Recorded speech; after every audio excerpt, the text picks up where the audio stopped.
আমার পড়াশোনার value bachelor লাইফে আমি যা শিখছি ওখানেই শেষ হয়ে গেছে, and I didn't want to spend any more money. যে 1,000 ইউরো যে মাসে স্কলারশিপ অ্যামাউন্টে দিত, এটা লিটারালি মনে হচ্ছিল আমি বাথরুমে ফেলে দিচ্ছি। অ্যাফোর্ডেবল না হয় তখন তো মানে ড্রিমটা অলওয়েজ পার্সু করা যায় না। যে কোনো খারাপ সিচুয়েশনকে অ্যাডভান্টেজে পরিণত করার মেন্টালিটি রাখাই সবচেয়ে আমি মনে করি যে ভালো।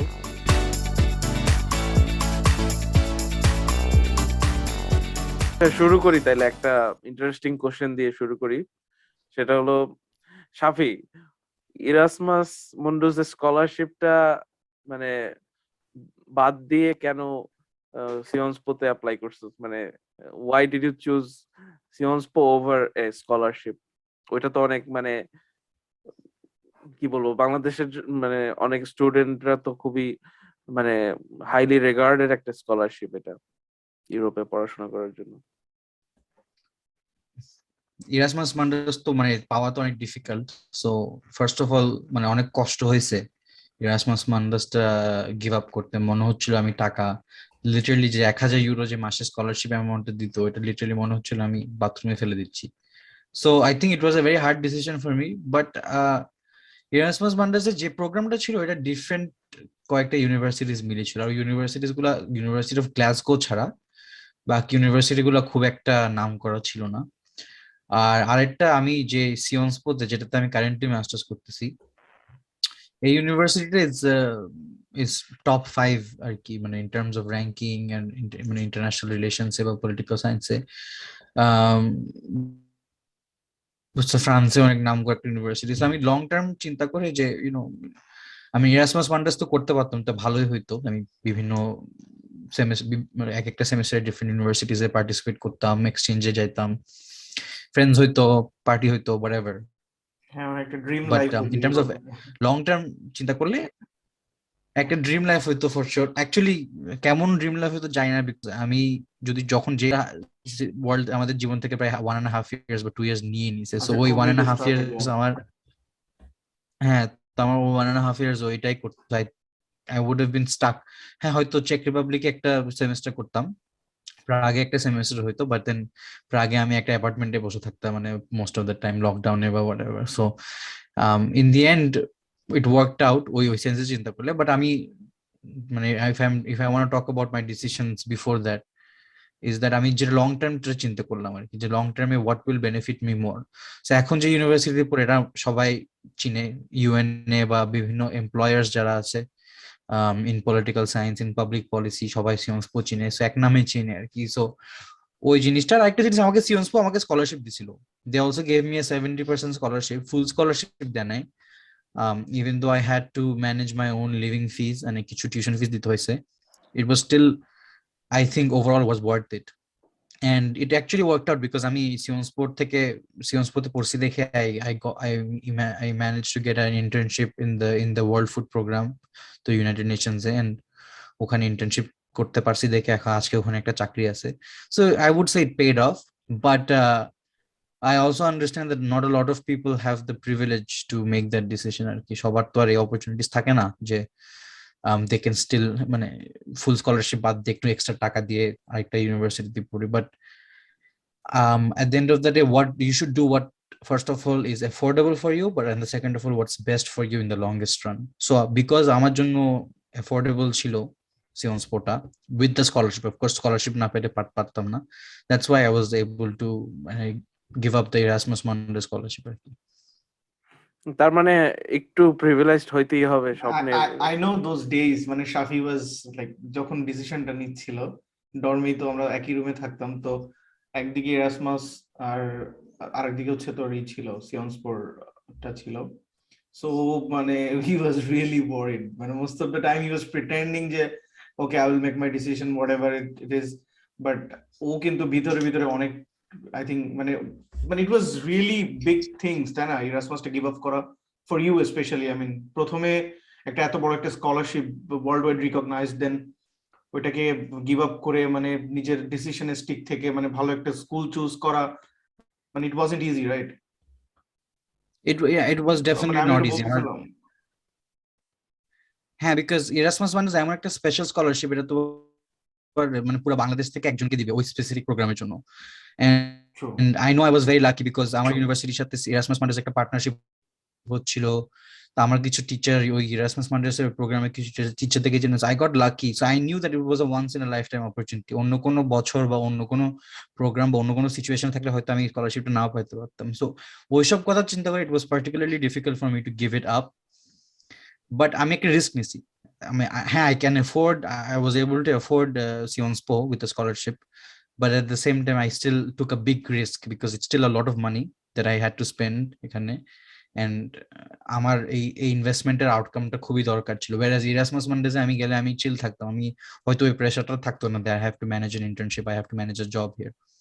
Erasmus Mundus I হয়তো since I was gonna be self-dependent and independent থাকতাম, and I had my own money, so I don't think I would have studied that hard or taken things that seriously আর কি, maybe I don't know, but মানে ওই এখানে একটা ওই পুশটা হয়তো ইনভেস্টমেন্টটা থাকতো না হচ্ছে আর কি। দেখে ওই সাইকোলজিক্যাল, হ্যাঁ ওই হয়তো পুশটা থাকতো না এক্স্যাক্টলি। হ্যাঁ, সো বাট অলদো দ্যাটস মানে ওয়াই আসলে ইরাসমাস এর নেটওয়ার্কটা কিন্তু অনেক ভালো, লাইক ওরা যে অর্গানাইজেশন ওয়াইজ কাজগুলো করে। ইউরোপিয়ান হ্যাঁ স্কলারশিপ তো হ্যাঁ হ্যাঁ, লাইক স্টুডেন্টদের সামথিং। মধ্যে কিন্তু একটা মানে ইরাসমাস অ্যালামনাই ব্যাপার আছে, মানে সবাই সবার সাথে কানেকশন আছে, so it helps also to get them jobs as well. But yeah, মানে অবশ্যই মানে তোর যেটা ছিল, মানে ড্রিম ছিল ইউএন এর সাথে কাজ করা বা ওয়ার্ল্ড ফুড প্রোগ্রামে কাজ করা, এগুলো হয়তো এই পুশটার কারণেই হয়েছে যে আমি এখানে একটা সিগনিফিক্যান্ট অ্যামাউন্ট অফ মানি খরচ করছি আমার লিভিং এক্সপেন্স, আমার লাইফস্টাইলের জন্য, so that I can study what I want and what I can achieve. So I think মানে ওভারঅল এটা মানে এখন মনে হচ্ছে ভালো ডিসিশনই ছিল, তাই না? আর কোভিডে আর কি লাস্ট হ্যাঁ, 2 বছর হ্যাঁ কোভিডে মানে ইরাসমাসের যে মেইন ম্যাজিকটা ওটাই নষ্ট হয়ে যায় গেছিল এখানে, রাইট? Exactly exactly. আর আরেকটা জিনিস, আমি এই ইউনিভার্সিটিতে অনেক ফ্লেক্সিবিলিটি পাইছি। এই ইউনিভার্সিটিতে আমি কোভিডের যে এই 1.5 বছরটা আমরা মিস করছি, ওই 1.5 বছর আমি গ্যাপ ইয়ার নিয়ে নিছি। ওই 1.5 বছর আমি ওই গ্যাপ ইয়ার নিতে পারছি দেখে I was able to do an internship in WFP. তো ডাব্লিউএফপি তে যখন আমার অফারটা আসছে তখন আমার সেমিস্টার শুরু হয়ে যাওয়ার কথা, but because I was able to take a gap year আমি ইন্টার্নশিপটা করতে পারছি, আর ওই ইন্টার্নশিপটা করতে পারছি দেখে আজকে আমি এখানে চাকরি পাইছি। সো Erasmus Mundus আমি ওইটা পারতাম। So in general it made much better sense. But আমি একটা জিনিস মানে স্ট্রেস করতে চাই যে privilege is a big factor here. আমার ফ্যামিলি যদি আমাকে সাপোর্টটা না করতে পারতো রিস্কটা নেওয়ার জন্য, তখন আমি রিস্ক কখনো নিতামই না, আমার সম্ভবই হতো না আমি Erasmus নিতাম। সো মানে it's the message I'm trying to send out there is not that you should always take risks, you should take calculated risks আর কি, and যেসব অ্যাফোর্ডেবল বা যেসব ব্যাপারে you can get some support ওইসবই করো। long term growth I understand, but an education in general is a long term investment, for but to মানে Erasmus Mundus এর মতো একটা opportunity you shouldn't necessarily give it up. and মানে for instance তুমি যদি আমার সিচুয়েশনে থাকতো, কেউ যদি আমার সিচুয়েশনে থাকতো and they had to choose between Sionspor and Erasmus Mundus, and for them to be able to afford Sionspor they would have to take out a loan. I would not suggest it, মানে loan নিয়ে এত বড় risk নেওয়ার দরকার নেই। if you can afford it then go for it, but loan tone না ওই financial ডেটে যাওয়া দরকার নেই। হ্যাঁ, That's এই that's the জায়গাটা point right আমি there. তোর সাথে মানে কমপ্লিটলি রিলেট করতে পারতেছি যে like for my masters as well, আমার সবসময় ইচ্ছা ছিল যে মানে আর্টিফিশিয়াল ইন্টেলিজেন্স অথবা সাইকোলজিক্যাল অ্যাসপেক্টে কম্পিউটার সায়েন্সটাকে কিভাবে দেখা হয় এগুলো নিয়ে আর কি, মানে একটা রিসার্চ বেসড মাস্টার্স পড়াশোনা করার। সো আমি মানে এরকম প্রোগ্রাম খুঁজতেছিলাম, অ্যান্ড আমার কাছে হলো মানে এটা আমার পার্সোনাল ভিউ, সেটা হলো আমার পড়াশোনার ভ্যালু ব্যাচেলর লাইফে আমি যা শিখছি ওখানেই শেষ হয়ে গেছে, and I didn't want to spend any more money for my higher studies because আমি নিজেকে ওরকম একাডেমিক মনে করি না আর কি। সো এই জন্য আর কি আমি সব অল ওভার দ্য ওয়ার্ল্ড খুঁজতেছিলাম যে আমি আমার প্রোগ্রাম থেকে আমার সিচুয়েশন থেকে কিভাবে একটা প্রোগ্রামে ঢুকতে পারি যেখানে আমি অ্যাটলিস্ট টিউশন ফি দেওয়া লাগবে না বা 100% স্কলারশিপ বা ওয়েভার পাবো। সো এই জন্য মানে খুঁজতে খুঁজতে আমি কয়েকটা জায়গায় চুজ করি, লাইক অস্ট্রেলিয়াতেও দেখি, তারপরে ফিনল্যান্ডে দেখি, জার্মানিতে দেখি, নরওয়েতে দেখি। তো জার্মানির ডিলটা আমার কাছে বেশ ভালো লাগছিল, ফিনল্যান্ডও আমার কাছে ভালো লাগছে, বাট ফিনল্যান্ডে যাওয়া হয় না। মেইন রিজন হলো মানে আমার ফিনল্যান্ডে ইউনিভার্সিটি অফ তুর্কুতে হয়েছিল কম্পিউটার সায়েন্সই মাস্টার্স করার জন্য।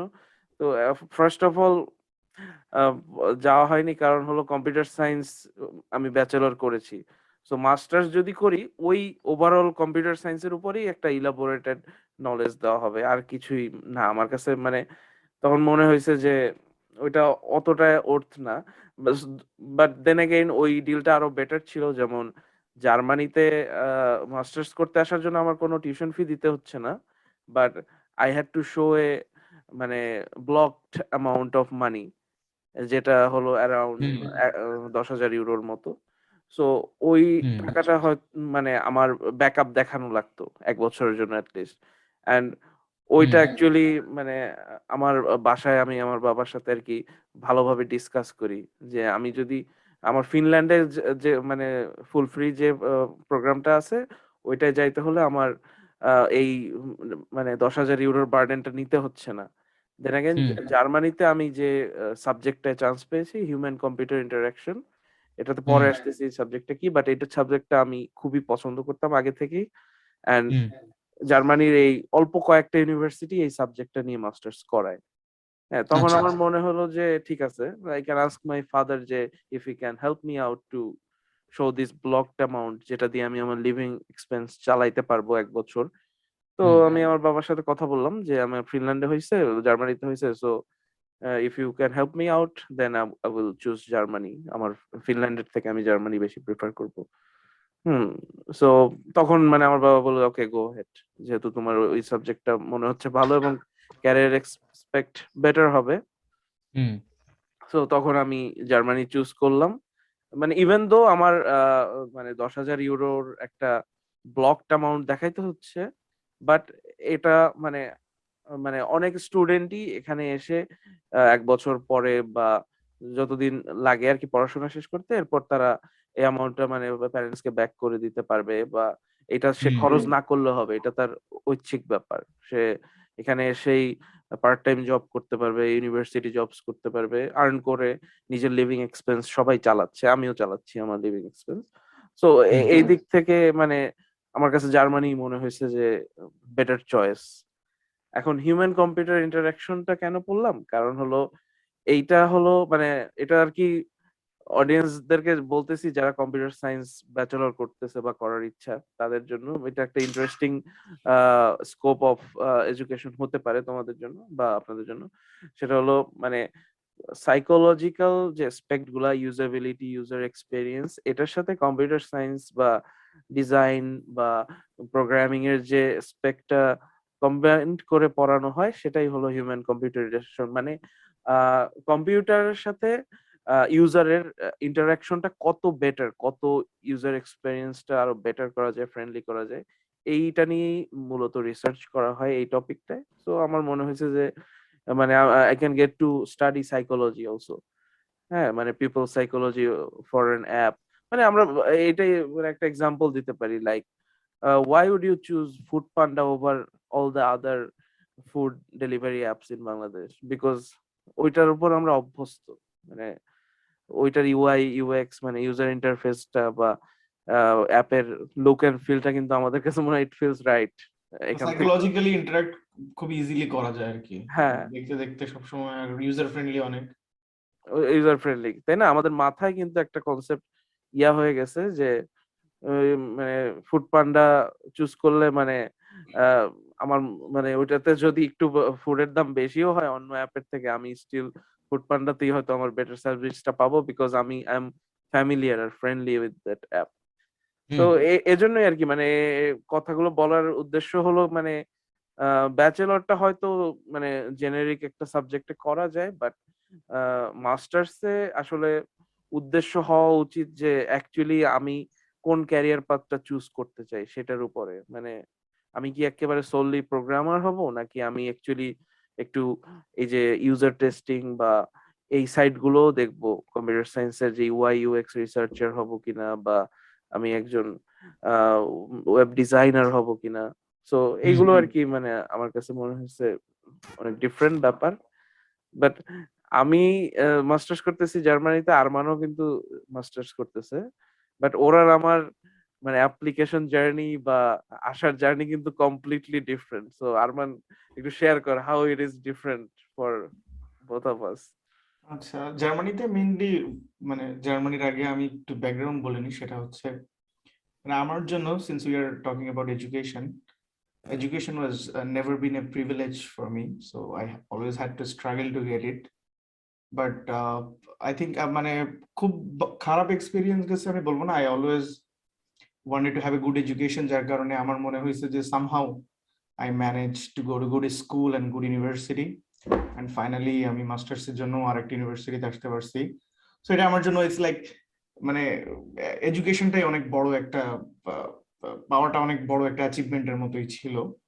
সো যখন মালয়েশিয়াতে আমি ব্যাচেলার শেষ করলাম, তখন আমার classmate Shafi already he is in Paris, he is doing his masters in Sciences Po, like you know like big shit he is doing. So আমি তখন তো আমি অলরেডি আমার ওর পরে আমার এক সেমিস্টার লেট হয়েছে গ্রাজুয়েট করতে, বিকজ আমি যে এক্সচেঞ্জ প্রোগ্রামে গেছিলাম কোরিয়াতে, I couldn't transfer my credits. So যার কারণে এক সেমিস্টার লেট হইলো। তারপরে তো তুই ছিলি তখন হয়তো ইউনিভার্সিটিতেই উদয়। তো আমি যখন অ্যাপ্লিকেশন করতেছিলাম ফার্স্ট টাইম ওরকম কোনো ভালো রেসপন্স পাইনি, কারণ আমার ইউনিভার্সিটির ট্রান্সক্রিপ্ট এবং সার্টিফিকেট কোনো কিছুই তখন পাবলিশড হয় নাই, যার কারণে যে অনলাইন কপিগুলো দিয়ে অ্যাপ্লাই করছি ওইভাবে খুব বেশি রেসপন্সই আমি পাইনি ধরতে গেলে, এবং অ্যাপ্লিকেশন ডেডলাইনও কাছাকাছি টাইমে অ্যাপ্লাই করছি, যার কারণে হয়তো that was one of the reason. পরে সেকেন্ড টাইমে আমি যখন অ্যাপ্লাই করা শুরু করলাম, আমার টার্গেটই ছিল যে আমি মানে মেইনলি পলিটিক্যাল ইকোনমি বা ডেভেলপমেন্ট স্টাডিজ অথবা পাবলিক পলিসি রিলেটেড কোর্সে মাস্টার্স করব। সো ওইভাবে টার্গেট করে যখন আমি জার্মানিতে অ্যাপ্লিকেশন করা শুরু করলাম, থ্রু ইউনিঅ্যাসিস্ট কিছু অ্যাপ্লিকেশন ছিল তো ডিরেক্ট ইউনিভার্সিটিতে। তো তারপরে then I got accepted in 3 universities. একটা ছিল ব্রেমেনে ইউরোপিয়ান পলিটিক্স এন্ড সোসাইটি, একটা ছিল Willy Brandt school of public policy, আর আরেকটা হচ্ছে আমার কারেন্ট ইউনিভার্সিটি, যেটা East Asian politics and economy university of Duisburg এসএনএ। বাট আমার সবচেয়ে পছন্দের সাবজেক্টটা ছিল হচ্ছে গিয়ে Willy Brandt school of public policy, যেটা ছিল ইউনিভার্সিটি অফ এয়ারফোর্টের আন্ডারে। তারপরে কিন্তু বাট ওইটাতে আমার একটা অ্যামাউন্ট পে করতে হবে, মানে ওই এডুকেশনটা ওটা জার্মান হোক মানে ইউরোপিয়ান হোক নন ইউরোপিয়ান হোক, প্রত্যেকটা স্টুডেন্টের একটা certain amount of money pay করতে হবে। সো ব্যাক টু শাফিস পয়েন্ট, যদি অ্যাফোর্ডেবল না হয় তখন তো মানে ড্রিমটা অলওয়েজ পার্সু করা যায় না।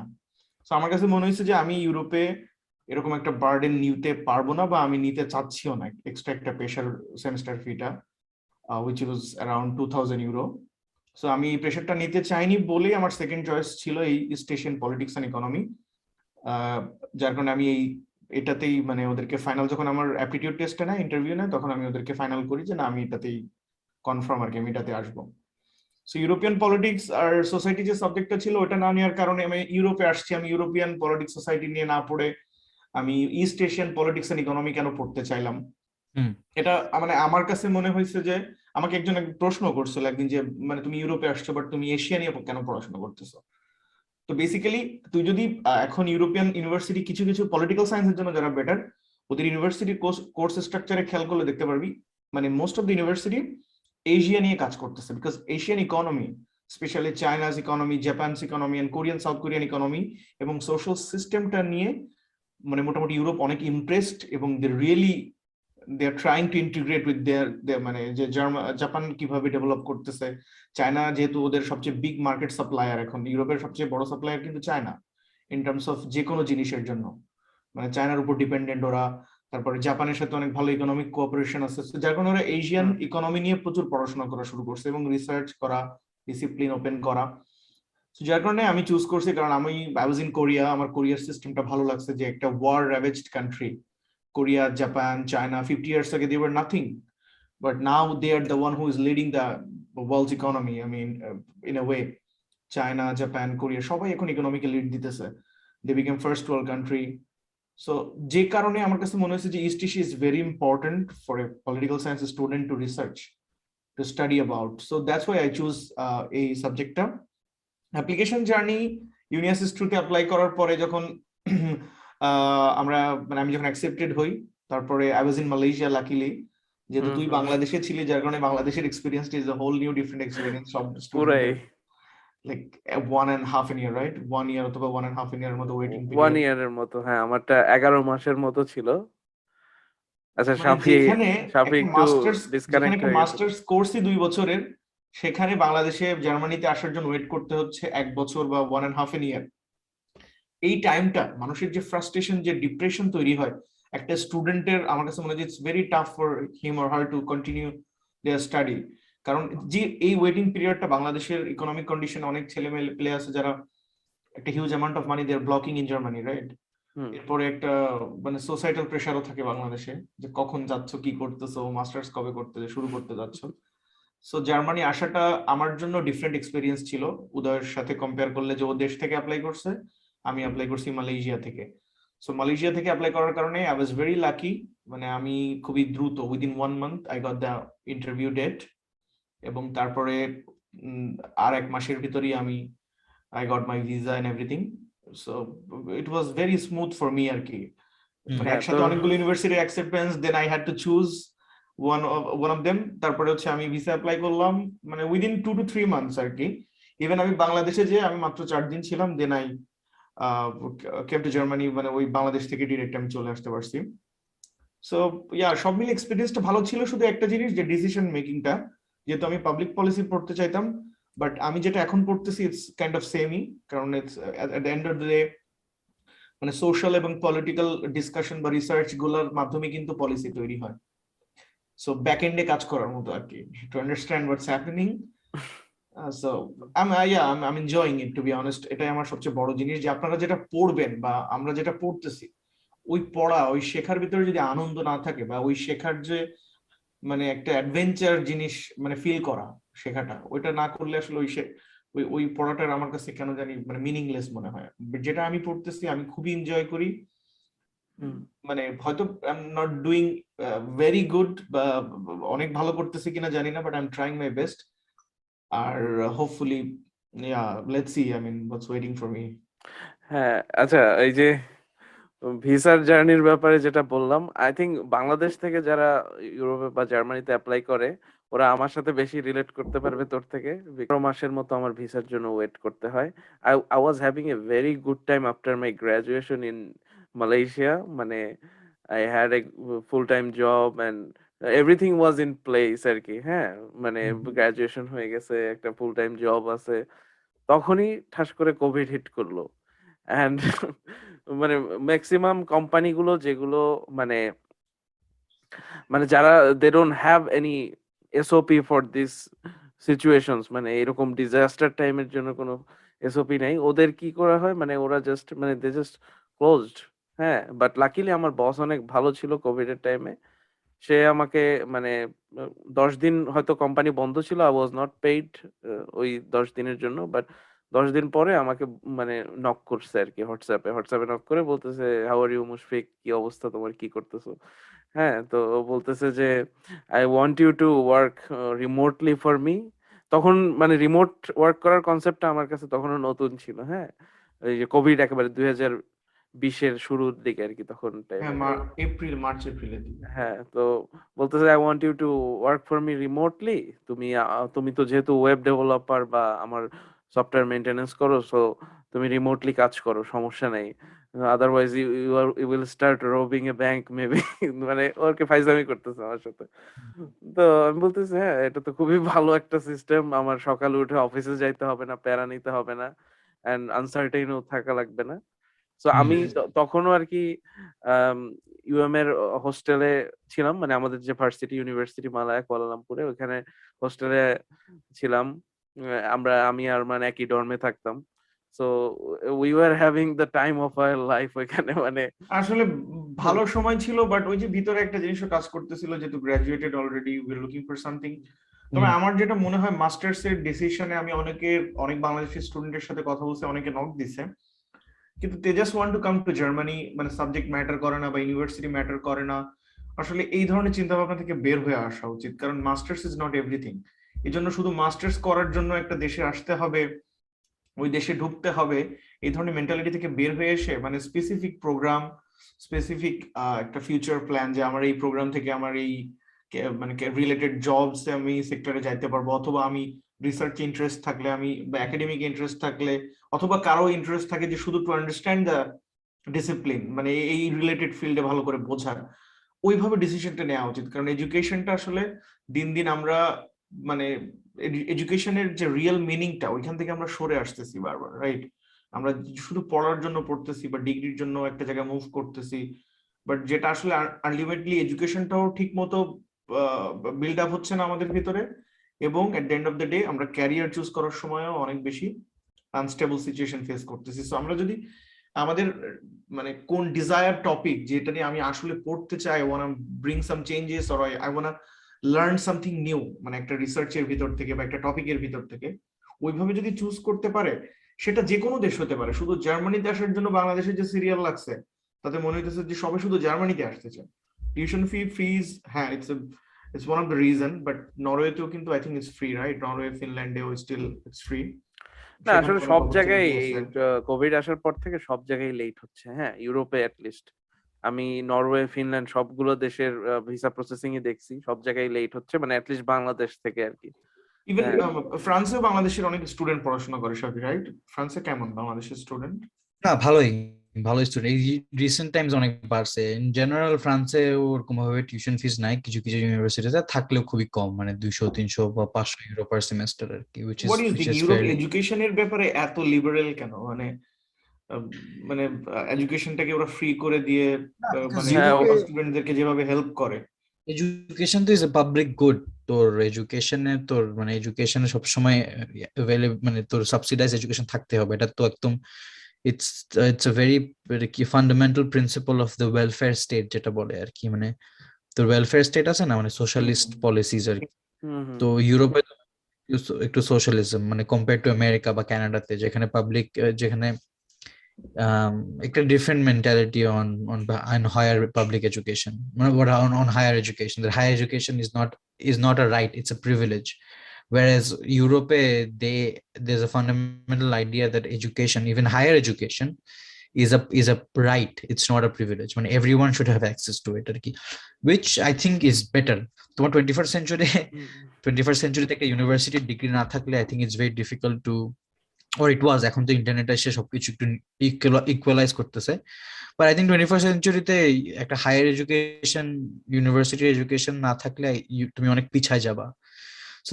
সো ওই জিনিসটা পাওয়ার জন্য আমেরিকাতে কত কত মানুষ, কত কত স্টুডেন্টস, দে টেক $40,000, $50,000, $100,000 ব্যাংকের থেকে, they get into debt. American students, মানে আমেরিকান স্টুডেন্টরা আরো ইউরোপে আসতেছে ফর হায়ার স্টাডিজ। এরকম অনেক স্টুডেন্ট দেখা যায় অনেক ইউনিভার্সিটিতে।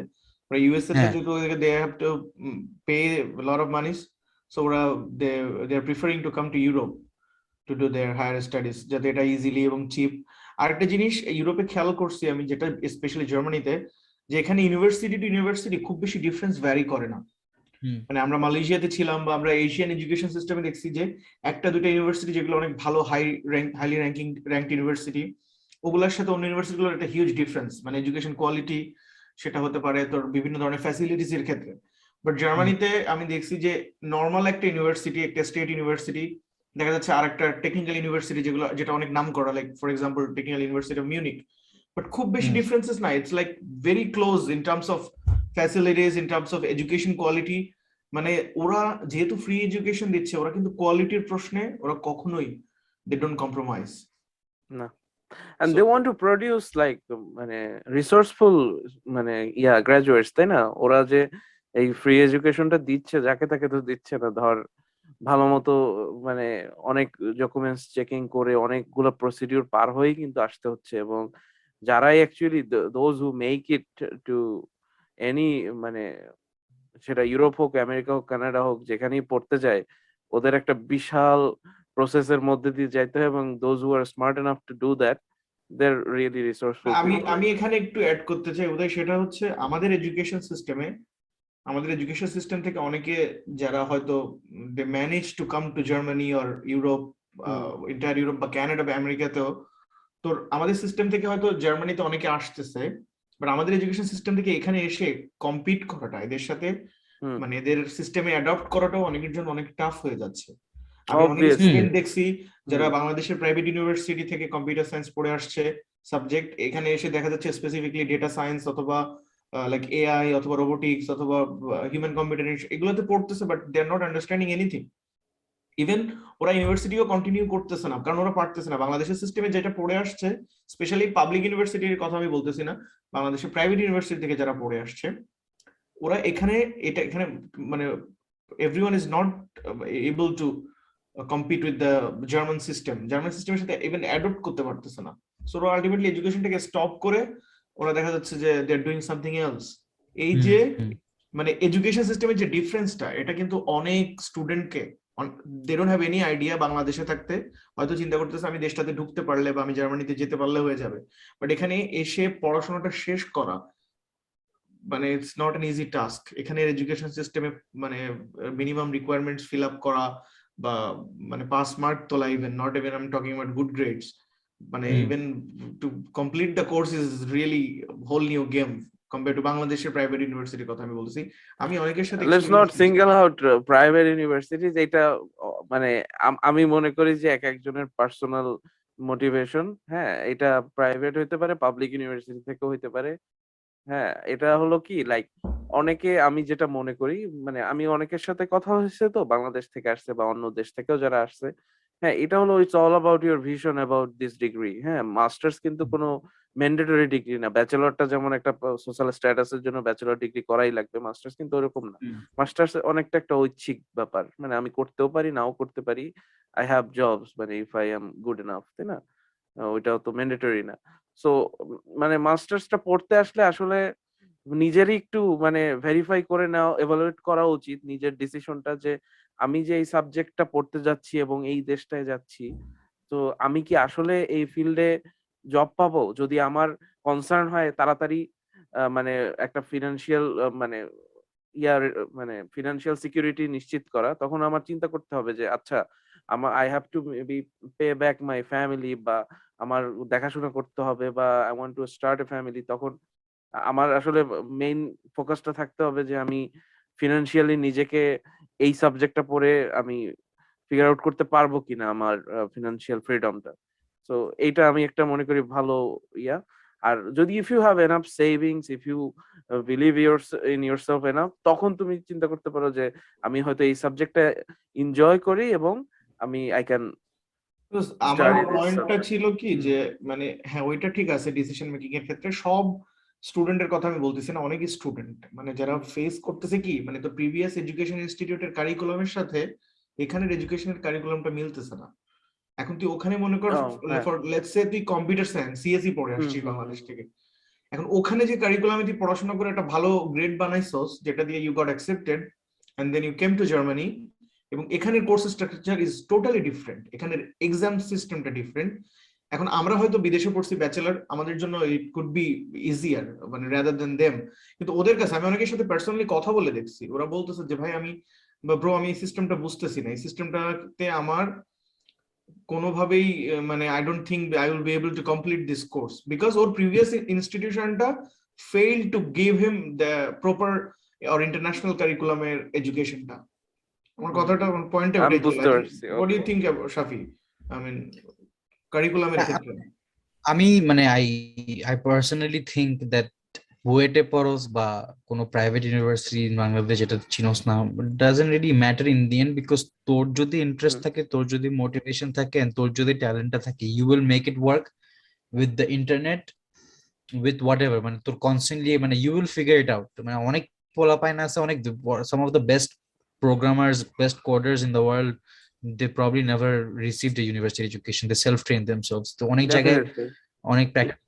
So I mean, হ্যাঁ, but at the same time, the whole point of investment in a university is that যারা ডিপেন্ডেন্ট বা যারা ইন্ডিপেন্ডেন্টলি ওদের স্কিলসটা এনহ্যান্স করতে পারে না, যারা independently they don't know how to look in the right places for the right opportunities, ওইটা তো ওভার টাইম আসে, ওটা তো সবার থাকে না। The whole point of a university is to give you that curriculum, that give you that direction, তাই না? Because ultimately university তো আমাদেরকে তো অঙ্ক করতে শেখায় না, বা আমাদেরকে তো হাতে হাতে পড়ায় না, আলটিমেটলি বলে যে এটা করো এটা করো, এই সিলেবাসে এটা পড়ো এটা পড়ো, they give you directions. At the end of the day, your university is different from school, তাই না? You're on your own, you're in charge of your own education. But I think Arman toro point আছে in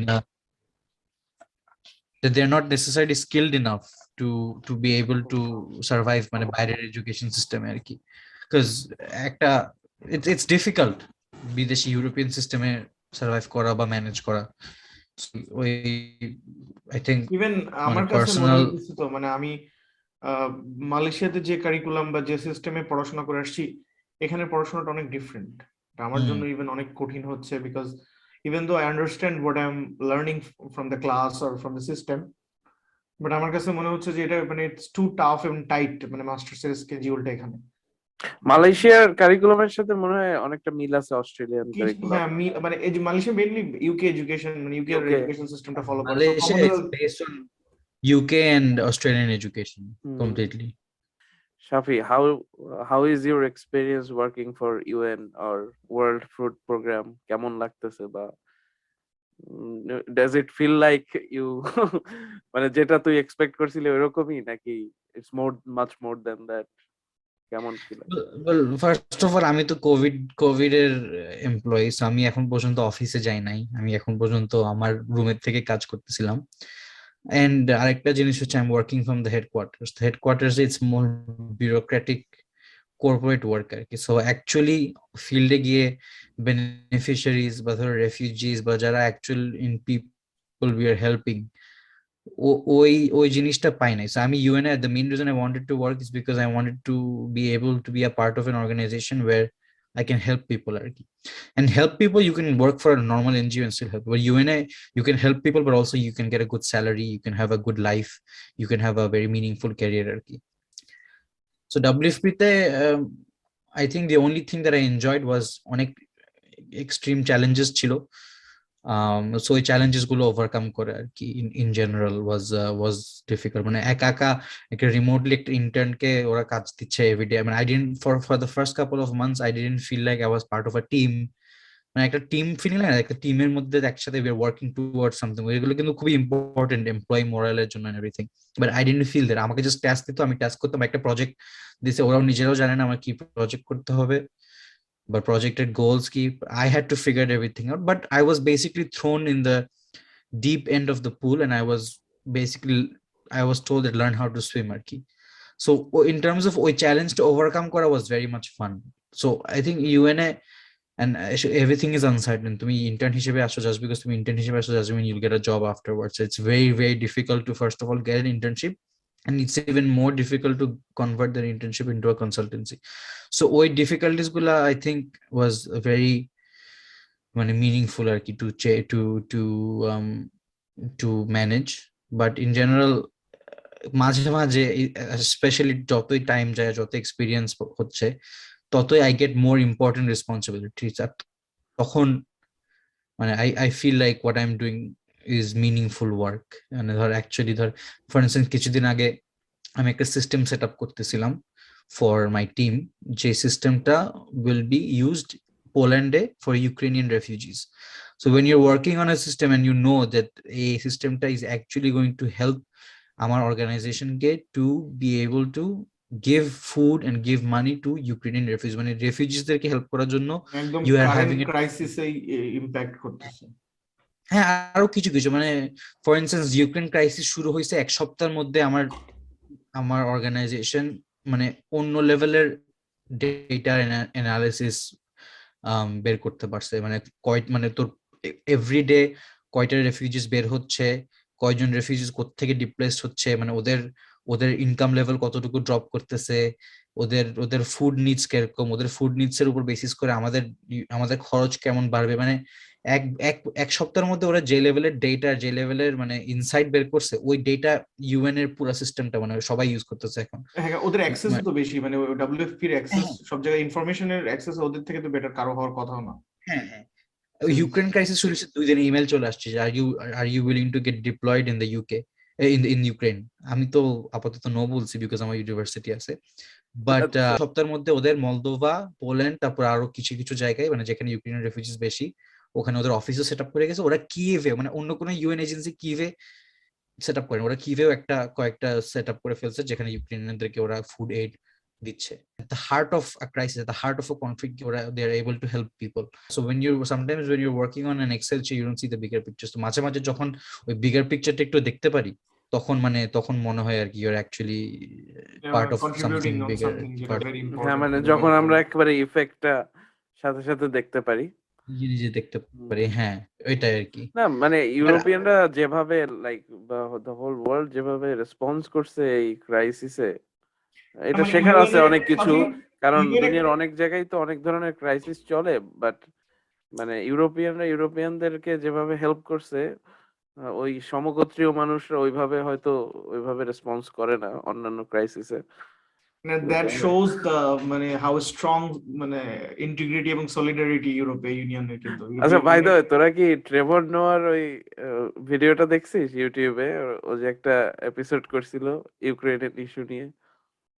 হ্যাঁ হ্যাঁ হ্যাঁ, ওকে ওই বিভিন্ন TV রিপোর্টারদেরকে নিয়ে হাসাহাসি করতেছিল এটা। হ্যাঁ হ্যাঁ হ্যাঁ, হ্যাঁ, ওই যে হ্যাঁ, একজন বলতেছে দে ডোন্ট লুক, মানে they look like us, they're kind of our people, this is not like a third world country যেখানে you would expect a war would happen. I was like, what? খুবই funny ছিল।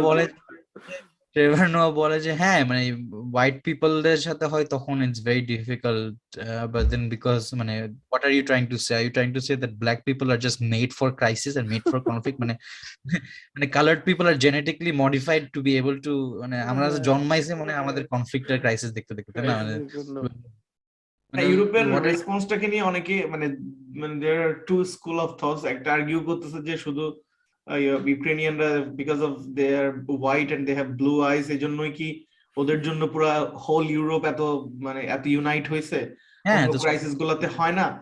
এটা কিন্তু মানে in a wedge true, কারণ Europe তো মানে middle east crisis থেকে শুরু করে বা, কিন্তু আবার অন্য একটা তুই যদি অন্যভাবে দেখো জিনিসটা, যে একটা রিজিয়নের দায়িত্ব হয়তো ইউরোপিয়ান ইউনিয়ন দায়িত্বটা নিচ্ছে because this issue because of them, এই যে ওয়ারটা হচ্ছে মানে পার্শিয়ালি এটা তো ওদের হ্যাঁ, কারণে।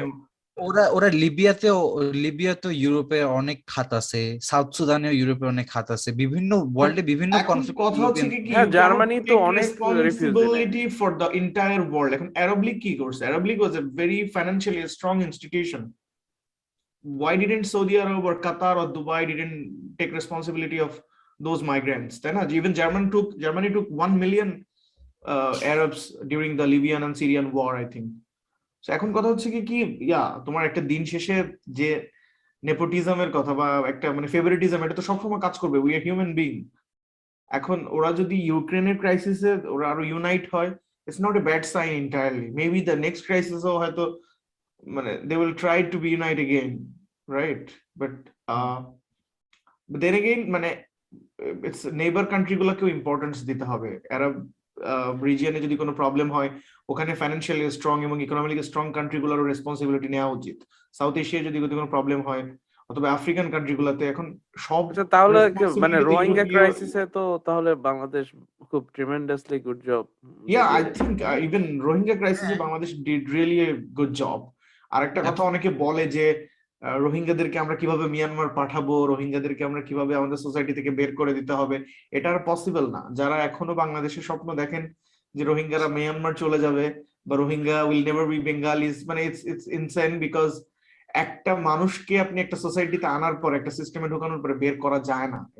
একটা তো একটা সেন্সে তো আমরা we did not integrate them, আমরা তো ওদেরকে সোসাইটিতে ইন্টিগ্রেট করিনি, we kept them একটা ক্যাম্পের মধ্যে, খুবই লিমিটেড রাইটস দিছি, in rights of movement, limited rights to whatever.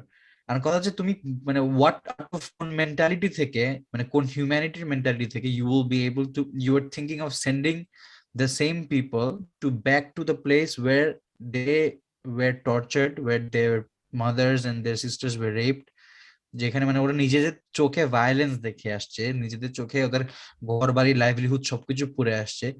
ওই সিচুয়েশন কিন্তু খুব একটা চেঞ্জ হয়নি। মিয়ানমারে কিন্তু political citizen rights it didn't change much, so why Even would we army send took them over. I back? think the And out of humanity, situation is worse right now because now army is controlling everything. I mean, they were আচ্ছা, controlling at least before. মানে army, হ্যাঁ আগে army attack করছিল আর at least Democratic একটা government ছিল, তাই না? But এখন তো ওই যে আর্মিটা মানে ডেমোক্রেটিক গভর্নমেন্টের সাথে খুব একটা কথা না বলে জেনোসাইডটা করছিল, ওই আর্মিটা ইজ ইন পাওয়ার, সো এখন তো is a worse situation for the Rohingyas to go back. হ্যাঁ, So what do you think? তাই না? What could be the future of Rohingya people in Bangladesh? I mean, they have to be integrated, ওদেরকে integrate exactly. করতে হবে। আমার প্রশ্ন ওইটাই, যে রোহিঙ্গাদেরকে যদি আমরা সোসাইটিতে ইন্টিগ্রেট না করি, they will always be stateless people, যাদের কোনো ড্রিম থাকবে না। এন্ড মানে মানে এই ধরনের মানুষ, মানে তুই যখন একটা মানুষকে স্টেটলেস রাখবি, কোনো ড্রিম দিবি না, এডুকেশন দিবি না, সোসাইটাল রেকগনিশন দিবি না, they will be more dangerous to the আরো বড় প্রবলেমের তৈরি করবে এটা। অ্যাবসলিউটলি তুই ক্যাম্পে তোর ওরা ফার্স্ট অফ অল ওদের তুই এডুকেশন দিয়ে তারপর বিভিন্ন কালচারাল অ্যাক্টিভিটিস দিয়ে you can intricate people, but তুই ইসলামিস্ট একটা এলিমেন্ট আছে রোহিঙ্গাদের মধ্যে, মানে I am not saying they are necessarily, মানে কি বলবো, they are necessarily more likely to be terrorist because they are Muslims, ওইটা আমি বলতেছি না, বাট মানে ইউজুয়ালি তোর রিলিজন আর রিলিজন কখন ইউজ করা হয় টেরোরিজম বা ভায়োলেন্সের জন্য, যখন তোর সিচুয়েশনটা খুবই খারাপ, মানে সিরিয়ার মতো বা ইরাকের মতো, মানে তখন তোর মানে সিচুয়েশনটা is bad to the point where the only thing that's keeping you forward is the idea of religion. তো ওই একদম ভালনারেবল আর ফ্র্যাজাইল একটা সিচুয়েশনে কাইন্ড অফ রিলিজিয়াস পিপল, মানে আমাদের তো টেরোরিজমও একটা থ্রেট হইতে পারে, হু নোস, তাই না? তো সেটাই। ওদেরকে তো ইন্টিগ্রেট করা ছাড়া আর কোনো উপায় নাই। তুই ক্যাম্পে যতদিন রাখবা ততদিন জিনিসটা going to even get bigger crime and bigger rate তো I problem think for us. আমাদের ইসে মানে পার্বত্য চট্টগ্রাম অঞ্চলে ক্রাইম রেট আই থিঙ্ক বাড়ছে না আরো, মানে সিন্স দে কেম কক্সবাজারে বিশেষ করে, হ্যাঁ। বিকজ তুই মানুষকে কখনো ক্যাম্পে আটকে রাখা পসিবল না, you cannot keep people in a circle বা কোনো একটা বাউন্ডারির ভিতরে, এটা সম্ভব না। হ্যাঁ, তখনই মানে তারা they will feel like they are মানে অ্যাকচুয়ালি সাম আমার কাছে ক্যাপটিভ মনে হয় মানে criminal. Rather than waiting from for international organisation, আমাদের পলিসি মেকারদের বা আমাদের পলিটিশিয়ানদেরও মানে কুইকলি একটা সলিউশনে আসা উচিত যে আমরা কিভাবে ওদেরকে ইন্টিগ্রেট করতে পারি। মানে রিস্ক অবশ্যই থাকবে, বাট ওই মিনিমাম রিস্কটাকে, যেহেতু we still have a lot of population আমাদের। হ্যাঁ, আর ওরা ওরা ওরা দেখতে আমাদের মতো, দে স্পিক আওয়ার ল্যাঙ্গুয়েজ, ওরা টেকনাফের they have our religion too, মানে they're Muslim. ওরা they are Muslims, they look like us, they speak the local language in the same language that people in Teknaf and Cox's Bazar speak. তো ওদেরকে integrate করবো না তো কাদেরকে integrate করবো, মালয়েশিয়ানদেরকে নাকি ইউরোপিয়ানদেরকে ইন্টিগ্রেট করবো? if there's any other society, মানে there's any other society যাদেরকে আমরা ইন্টিগ্রেট করার কথা, more relatable আর কি, সেটা হচ্ছে রোহিঙ্গা। রোহিঙ্গাস, আদার দেন ধর কলকাতা, যদি ওয়েস্ট বেঙ্গলে যদি একটা রেফিউজি ক্রাইসিস হয় তখন ওদেরকে আমরা খুব ইজিলি ইন্টিগ্রেট করতে পারবো। আর ওয়েস্ট বেঙ্গল এছাড়া অন্য কোনো যদি রেস থাকে যাদেরকে খুব ইজিলি ইন্টিগ্রেট করা যাবে, ইটস দেম, মানে দ্য রোহিঙ্গা পিপল। সো আচ্ছা, মায়ানমারের মানে সাধারণ জনগণের চিন্তা ভাবনা মানে রোহিঙ্গাদের নিয়ে, এটা নিয়ে আমি একটা স্টোরি শেয়ার করি। তো আমি যেখানে থাকি, আমি যে অ্যাপার্টমেন্টটাতে থাকি, ওইখানে একটা মিয়ানমারের মেয়ে থাকে, ও আমার সেম কোর্সমেট আর কি। She is a sweet girl and everything, but ওর সাথে একদিন আমার মানে এমনি কথা হচ্ছিল রোহিঙ্গা ইস্যু নিয়ে। তো মানে ফার্স্ট টাইম যখন দেখা হয়েছে, তো ও আমাকে জিজ্ঞেস করছে ওয়ার আর ইউ ফ্রম, আমি বলছি আই এম ফ্রম বাংলাদেশ। তো আমি বললাম ওয়ার আর ইউ ফ্রম, তো ও বলতেছে আই এম ফ্রম মিয়ানমার। এটা বলেই ও আবার বলতেছে I am so sorry we are so bad to your people. Like aren't they your people that you are bad? what do you mean your people? মানে Rohingya your I people? Think এটা ওদেরকে প্রপাগান্ডাটা military government থেকে এভাবে চালানো হয়েছে যে রোহিঙ্গারা ওদের দেশের মানুষ না। না, বাট টু বি অনেস্ট রোহিঙ্গাদের একটা মানে রোহিঙ্গারা কিন্তু মিয়ানমারে যে ইন্ডিপেন্ডেন্স মুভমেন্টটা ছিল এগেইনস্ট দ্য ব্রিটিশ, ওইটা কিন্তু ওরা কিন্তু they were in the British side, ওরা actually the Rohingya community actually conspired with the British to not give Burma independence, বুঝছো? বিকজ ওরা জানে যেরকম বার্মা যদি ইন্ডিপেন্ডেন্ট হয় আর ইটস মোস্টলি মানে এথনিক মিয়ানমার পপুলেশন কান্ট্রি, ওরা মাইনরিটি হয়ে যাবে, সো ওদের কোনো রাইট থাকবে না। সো ওই ক্ষেত্রে বাট তারপর that was like so long time technically ago, they are না? তারপর মিয়ানমারের সিচুয়েশন হ্যাজ independence চেঞ্জড। অনেক আগে ছিল। দেন দ্য মোস্ট স্যাডিস্টিক পার্ট হচ্ছে কি এখানে যে it happened during an Democratic government যখন ছিল, দো ডেমোক্রেটিক গভর্নমেন্টের খুব ফুল পাওয়ার ছিল না পলিসি মেকিং এ, বাট স্টিল যেখানে অং সান সুচির মতো লিডার ছিল who got Nobel because of peace and everything, right? I mean she could have done a lot of things, but yeah, as a political science students, we understand যে অং সান সুচি কি কারণে বা মানে অন্য লেভাস ধরেছিল, বাট আলটিমেটলি কিন্তু মানে ওর কিন্তু সেই কনসিকুয়েন্সেস ও করতে পারেনি, বাইপাস করতে পারে নাই। Now she is like okay কি এখন ঘরবন্দি করে রাখা হয়েছে, right? I mean like she is surrounded by the military and everything, but she is not a statesman anymore. না, he doesn't have any power anymore, she's done. আমার কাছে মনে হয় কি মানে এই ধরনের মানে পলিটিক্যাল স্টান্ট যারা করে না, এইসব বড় বড় লিডাররা, এটাও একটা মানে বিগ গ্যাম্বলিং এর মতো, মানে it can go south any time. হ্যাঁ, আবার you can gain I a lot. mean, they're like different type of dreamers কিন্তু মানে they're fascinated by lot of things. যারা এই ধরনের মানে পলিটিক্যাল স্ট্যান্ড গুলো নেয়, মানে এক একটা টাইমে হিস্ট্রিতে মানে উইনস্টন চার্চিলের কথা চিন্তা কর, বা ওই টাইমে রুজভেল্টের কথা চিন্তা কর, মানে একটা দেশের মানে এইভাবে এগুলো এগুলো আসলে মানে বিগ লেভেল শিট, এগুলো এগুলো এই ধরনের গেম চেঞ্জার যারা। তবে at the end of the day মিয়ানমারের মিলিটারি গভর্নমেন্ট আমার যেটা মনে হয় মানে এত ইজি হবে না, মানে ওরা লং টার্মে, because it's they have been ruling in this country for long time, so এটা সহজে ছাড়বে না। So Rohingyas are not going back and we really cannot send them back. So আমাদের কাছে একটাই we possible shouldn't send solution. them. So We shouldn't send them back. yeah, we shouldn't send them back, but যদি এরকম ভালো environment create করা যায় তো international প্রেসারে, তাহলে সম্ভব ছিল, বাট এটা সম্ভব না। ইন্টারন্যাশনাল প্রেসার এখন কি, ইউক্রেন ওয়ার এমনি already is happening in the middle of nothing, এটা মানে মিডল অফ ইউরোপ, সরি। এখন মিয়ানমারের ক্রাইসিস দেখার টাইম ওয়ার্ল্ডে নাই, বিকজ ওই ইস্যু সোশ্যাল মিডিয়া থেকে পার হয়ে গেছে, এখন নতুন বাজ আমি compare Ukrainian people and the Rohingya people, মানে তুই ইন্টারন্যাশনাল কমিউনিটির কাছে হিউম্যানিটেরিয়ান ইস্যু হইলেও, but they will of course people will be biased, কারণ এখন এটা আমি শিওর ইউক্রেনের ক্রাইসিস হয়েছে দেখে তোর রোহিঙ্গা রেফিউজিদের ফান্ডিং কমে গেছে ওখানে ক্রাইসিসের তোর তখন আই এম শিওর ওখানে অত টাকা ফান্ডিং যারা করে তারা তো ইউরোপের অর্গানাইজেশন, টার্কির মতো কান্ট্রি, বা যারা বিভিন্ন ভাবে অ্যাডভান্টেজ দিচ্ছিল, সোমালিয়া, ইথিওপিয়া, সাউথ সুদান, সব জায়গায় তোর ফান্ডিং কমে যাচ্ছে, সব ফান্ডিং এখন রিডিরেক্ট করা হচ্ছে ইউক্রেন। ওই প্রবলেম গুলোও তো সলভ হয় না। সাদা বয়েজরা অ্যাটাক হইছে এখানে। হ্যাঁ, so I mean white people, I mean if আচ্ছা, white no people are disrespect here, but মানে ব্যাপারটা ওইরকমই মনে হয় মাঝে মাঝে, লাইক, তাই না? মানে পুরো ওয়ার্ল্ড এখন একদিকেই টেনশনে আছে, অন্য কোনো দিকে। কারণ কি এই ক্রাইসিসটা এর পটেনশিয়াল আছে এসকেলেট করার from Ukraine to entire Europe. হ্যাঁ, এক্স্যাক্টলি। ওয়ার্ল্ড ওয়ার 3 এর বাজ Very হচ্ছিল serious তো। issue. It's not happening in any corner of Africa or Asia. It's happening in the middle It's of not like some Middle Eastern country where you expect the war to happen. এখানে ইউক্রেনের সাথে প্রত্যেকটা NATO মেম্বারদের হ্যাঁ, না, হ্যাঁ, মানে Ukraine সবগুলো নেটো মেম্বারে, মানে তোর ওয়ারটা যদি ক্রাইসিসটা যদি একটু এসকেলেট করে ওই দিকে চলে যায়, অল মানে ইউ নিড জাস্ট একটু, মানে 15 মাইলস পোল্যান্ড বর্ডারে কিন্তু কিছুদিন আগে অ্যাটাক হইছে, 15 মাইলস ভিতরে মানে দূরে আর কি। So 15 miles was the difference আর কি, মানে ইট ওয়াজ জাস্ট ইমাজিন যে কোনো ওয়ারে পোল্যান্ড সবসময় পড়ে যায় কেন? মানে ওই জায়গাটাই কি এরকম নাকি?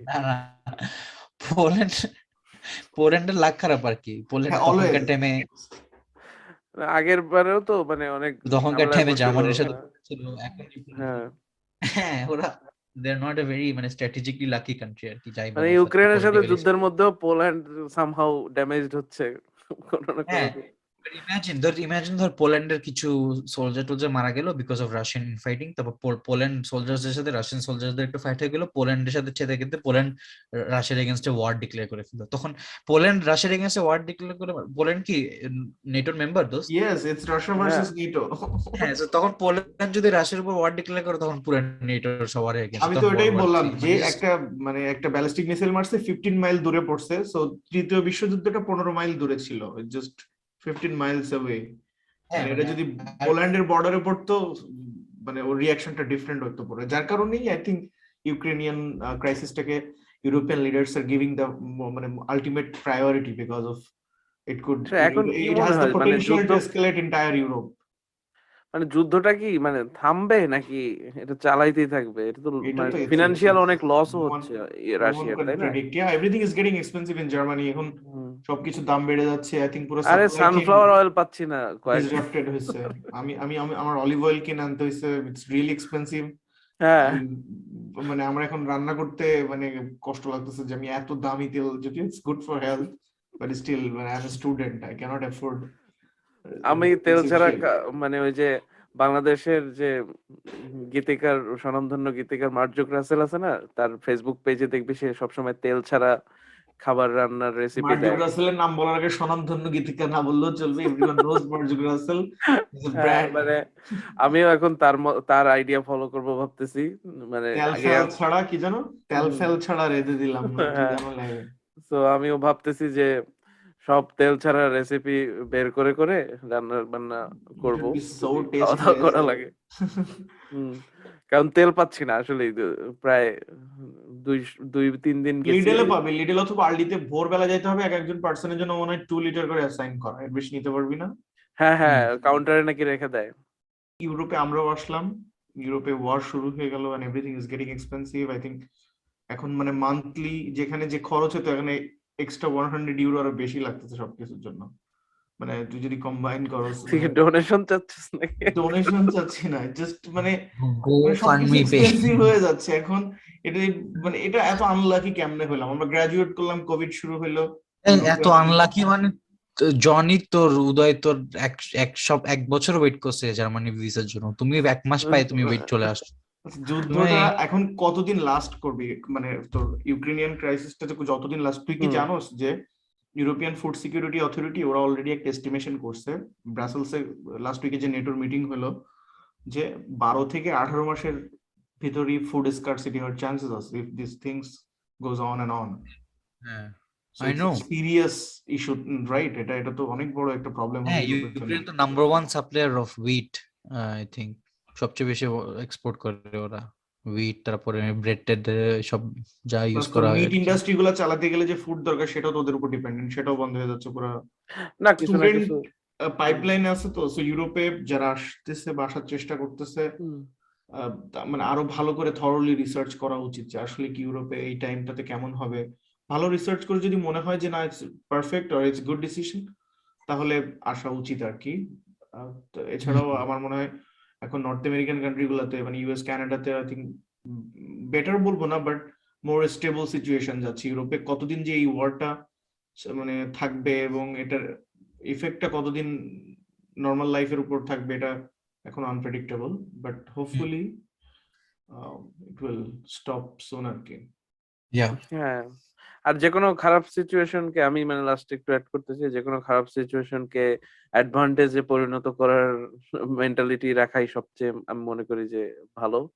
যেমন লকডাউনে যখন দেশে ভিসার জন্য ওয়েট করতেছিলাম 1 বছর, তখন we came up with a solution to start our own business.